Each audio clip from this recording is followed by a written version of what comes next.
Hello दोस्तों, welcome back to insta master class series. आज इस वीडियो हम डिस्कस करेंगे इंडिया विक्स के बारे में। आप सभी ने इन दिनों में इंडिया विक्स के बारे में बहुत कुछ सुना होगा कि भाई विक्स इंडिया की बहुत बढ़ गई है, विक्स डाउन हो गई है, विक्स क्रैश होने लगी है। तो आज इस विक्स के सवाल पे जवाब ढूंढने की कोशिश करते हैं कि क्या है ये विक्स, पूरा एंड टू एंड समझने की कोशिश करेंगे।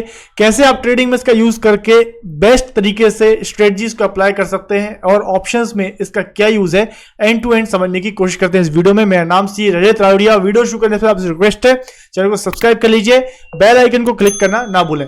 तो इस वीडियो में हम डिस्कस करेंगे इंडिया विक्स के बारे में। तो सबसे पहले समझते हैं इंडिया विक्स को देखें कहां पे, कैसे इसको देखा जाएगा। तो हम यहां पे वॉच लिस्ट पे जाएंगे, वॉच लिस्ट में टाइप करेंगे हम यहां पे इंडिया विक्स। अगर हम यहां पे इंडिया विक्स टाइप करेंगे, इंडिया विक्स, तो आपको यहां पे एक इंडिया विक्स करके दिखेगा एनएसई। इस पे हम प्लस करेंगे। जैसे ही आप इसको प्लस करेंगे वॉच लिस्ट में इंडिया विक्स ऐड हो जाएगी। यहां पे जाके इसको क्लिक करोगे, इसका चार्ट आपको ओपन होता हुआ दिख जाएगा। इंडिया विक्स का चार्ट आप 5 मिनट टाइम फ्रेम पे देख सकते हैं, 10 मिनट्स पे देख सकते हैं, 15 मिनट्स पे देख सकते हैं, 1 डे पे देख सकते हैं। किसी भी टाइम फ्रेम पे आप इंडिया विक्स का चार्ट देख सकते हैं। तो यहां पे अगर हम इंडिया विक्स का चार्ट देखते हैं 1 डे के टाइम फ्रेम पे, तो आप पाएंगे कि जब से इलेक्शन की शुरुआत हुई है अप्रैल 2024 से, लगभग देखिए विक्स आपको बढ़ती हुई नजर आई है। और बढ़ते बढ़ते जहां पे विक्स आपकी 10 के आसपास थी, इलेक्शन के कारण बढ़ते बढ़ते ये विक्स 32 तक जाती हुई आपको दिखी है। तो जब भी इंडिया विक्स बढ़ती है तो इसका क्या मायने है और विक्स के गिरने के क्या मायने हैं, अब ये समझने की कोशिश करते हैं। मार्केट में जब भी आपको अनसर्टेनिटी देखने को मिलेगी, ऐसा देखने को मिलेगा कि मार्केट में कुछ भी हो सकता है। या तो मार्केट बहुत ज्यादा ऊपर भी जा सकता है, नीचे भी जा सकता है। सरप्राइज एलिमेंट जब भी मार्केट में रहेगा, आपको विक्स हाई होती हुई दिखेगी। आगे की स्क्रीन क्लियर नहीं है, आगे क्या होने वाले हैं कोई भी आउटलुक क्लियर नहीं है। इस सिचुएशन में आपको विक्स बढ़ती हुई नजर आती है। तो देखिए, इसको आप एक तरीके से एक फियर इंडेक्स भी समझ सकते हैं। फियर कब होता है? जब कोई अनसर्टेनिटी होती है। जब भी मार्केट में कोई अनसर्टेनिटी होगी, आपकी विक्स शूट अप करेगी, अनसर्टेनिटी के कारण फियर बढ़ेगा। इसको एक फियर इंडेक्स का नाम भी दिया गया है। तो यहां पे इसका एग्जांपल अगर आप देखें तो यहां पे अनसर्टेनिटी मार्केट में कि भाई किसकी गवर्नमेंट बनेगी, इसके कारण प्राइसेस आपको बढ़े, इसलिए आपको विक्स बढ़ती हुई आपको नजर आई है। इसी के साथ साथ जैसे अनसर्टेनिटी डाउन होती है, जैसे जैसे इलेक्शन के रिजल्ट्स आपको क्लियर होते हुए दिखेंगे, आपके अनसर्टेनिटी क्लियर हो, मार्केट में अब समझ में आ रहा है मार्केट को कि हाँ भाई क्या होने वाला है, इसके कारण विक्स अभी गिरने लगी है। आप इसका एग्जांपल अगर देखेंगे, पिछले कई टाइम से विक्स आपको देखने को मिलेगी 11-12 के आसपास। जब मार्केट में नॉर्मल सब कुछ चलता रहता है तो विक्स जो है 11-12, 13-14 के आसपास रहती है। जब भी कुछ विक्स, अगर कुछ वॉलिडिटी मार्केट में बढ़ती है, कुछ भी बड़ा इवेंट आने वाला है, विक्स शूट अप करती है। आपने विक्स का सबसे बड़ा एग्जांपल आपने देखा था कोविड के टाइम्स पे। कोविड में आपने देखा था यहाँ पे कि विक्स आपको देखने को मिल रही है, यहाँ पे लगभग विक्स 80 के ऊपर पहुंच चुकी थी, 86 के आसपास विक्स पहुंच चुकी थी। बहुत ज्यादा अनसर्टेनिटी थी। जैसे ही आपको लॉकडाउन देखने को मिला फेब के आसपास, जैसे ही लॉकडाउन हुआ, अनसर्टेनिटी मार्केट में थी, उसके कारण आपको विक्स देखने को मिली। जैसे जैसे सिचुएशन क्लियर होने लगी, कोविड की न्यूज वगैरह पे, वैक्सीन वगैरह की रिपोर्ट्स आने लगी, उसके कारण आपको देखिए अनसर्टेनिटी क्लियर हुई और विक्स डाउन होना हुआ स्टार्ट हुआ। उसके बाद आपने एक और विक्स में स्पाइक देखा था 2022 के आसपास। यहां पे आप देख पा रहे हैं लास्ट जो स्पाइक आया था, ये रशिया यूक्रेन वॉर के कारण आया था। रशिया यूक्रेन वॉर के कारण ग्लोबल सिनेरियोज में अनसर्टेनिटी आई, इसके कारण आपको विक्स शूट अप होती हुई दिखी, 33 तक विक्स पहुंची थी। उसके बाद अभी इंडिया में इलेक्शन के कारण विक्स शूट अप होती हुई दिखी है। तो क्या रीजन है, विक्स क्यों शूट अप करती है और क्या है एक्चुअल में मायने विक्स के, इसको समझने की कोशिश करते हैं। देखिए, जब भी मार्केट में अनसर्टेनिटी होगी, विक्स बढ़ती है। मतलब क्या होता है कि मार्केट कहीं भी जा सकता है, ऊपर जा सकता है, नीचे जा सकता है। तो इस मार्केट की सिचुएशन के दो तरीके से आप देख सकते हैं। जो भी ऑलरेडी बड़े पोर्टफोलियो को लेके बैठे हुए हैं, जो भी इन्वेस्टर्स हैं, वो अपने प्रॉफिट्स को सिक्योर करना चाहेंगे, तो वो क्या करेंगे, ऑप्शंस में बाइंग करेंगे हेजिंग पर्पस से। वो ऑप्शन में बाइंग करेंगे हेजिंग पर्पस से, और इस वॉलेटिलिटी का कुछ लोग फायदा उठाने की कोशिश करेंगे। वो लोग ऑप्शंस को बाय करेंगे किस चीज के लिए, स्पेकुलेशन के लिए। तो अगर आप हेजिंग पर्पस के लिए या स्पेकुलेशन पर्पस के लिए, जिस भी पर्पस से आप ऑप्शंस को बाय कर रहे हो, डिमांड तो ऑप्शन की बढ़ रही है। दोनों तरीके से आप या हेजिंग करोगे या फिर आप स्पेकुलेशन करोगे, जिस भी पर्पस से आप ले रहे हो ऑप्शंस को, ये सोच के कि मार्केट में वॉलेटिलिटी बढ़ने वाली है, तो ऑब्वियसली ऑप्शंस में डिमांड बढ़ती है। ऑप्शंस की डिमांड बढ़ेगी तो ऑप्शन, आप सभी जानते हो कि किसी भी चीज की अगर डिमांड बढ़ेगी तो उसका प्राइस बढ़ेगा।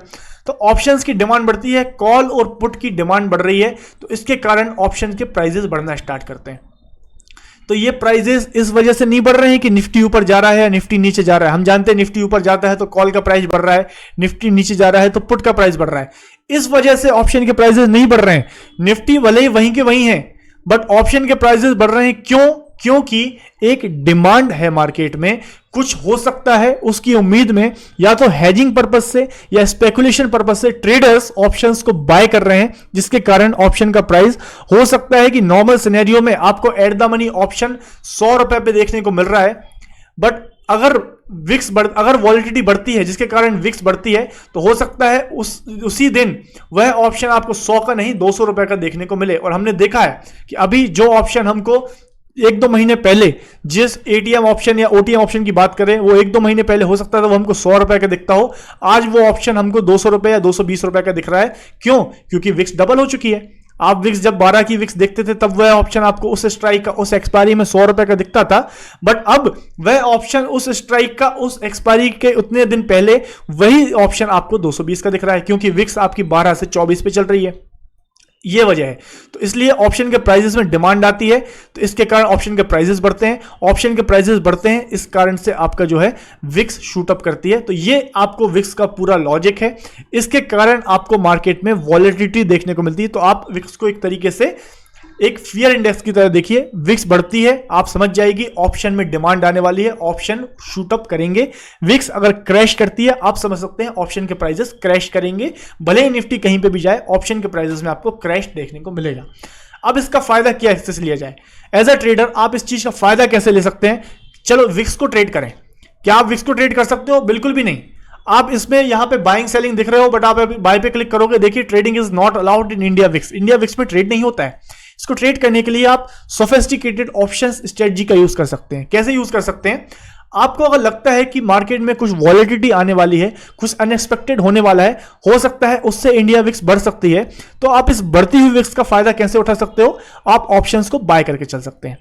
आप ऑप्शन बाय करके चलिए, आपकी विक्स बढ़ेगी, ऑप्शन के प्राइसेस अपने आप शूट अप करेंगे। या आप ऐसी स्ट्रेटजीज लगाइए, वो डेबिट स्प्रेड स्ट्रेटजी होनी चाहिए। मतलब यहां पे आपकी डेबिट स्प्रेड स्ट्रेटजी मतलब बाइंग कर रहे हो ऑप्शन को महंगे स्ट्राइक वाले पे और सेल कर रहे हो ऑप्शन को सस्ते वाले स्ट्राइक, उसको कहते हैं डेबिट स्प्रेड स्ट्रेटजी। तो आप डेबिट स्प्रेड स्ट्रेटजीज लगाइए, जिससे कि आपको विक्स का फायदा मिलेगा। बढ़ती हुई विक्स के कारण ऑप्शन के प्राइसेस बढ़ेंगे तो आपको फायदा मिलेगा। या फिर आप नेकेड ऑप्शन बाइंग करके चलिए, जो भी आपका डायरेक्शनल व्यू है उसके हिसाब से। गिरते हुए एटमॉस्फेयर में विक्स जब क्रैश करती है, उस केस में कौन सी स्ट्रेटजीज बढ़िया है? जिस स्ट्रेटजी में आपको गिरते हुए ऑप्शन से फायदा मिले, मतलब आप क्रेडिट स्प्रेड कीजिए, या फिर आप ऑप्शन सेलिंग स्ट्रेटजी जैसे कि स्ट्रेडल या स्ट्रेंगल क्रिएट करिए, जिसमें गिरते हुए ऑप्शन के प्राइजेस से आपको बेनिफिट होगा। तो इस तरीके से आप विक्स को प्ले कर सकते हो ऑप्शन स्ट्रेटजीज के जरिए। तो ये था आपका एपिसोड विक्स को लेके। आई होप इंडिया विक्स से रिलेटेड आपके जो भी डाउट्स थे क्लियर हुए होंगे। अगर क्लियर हुए हैं तो please hit the like button. Comments में बताइए कैसा लगा ये वीडियो। नेक्स्ट वीडियो आपको किस टॉपिक पे चाहिए ये भी कमेंट में बताइए। Thank you for watching. Channel को सब्सक्राइब करें। Happy trading. Investments in securities market are subject to market risks. Read all the related documents carefully before investing.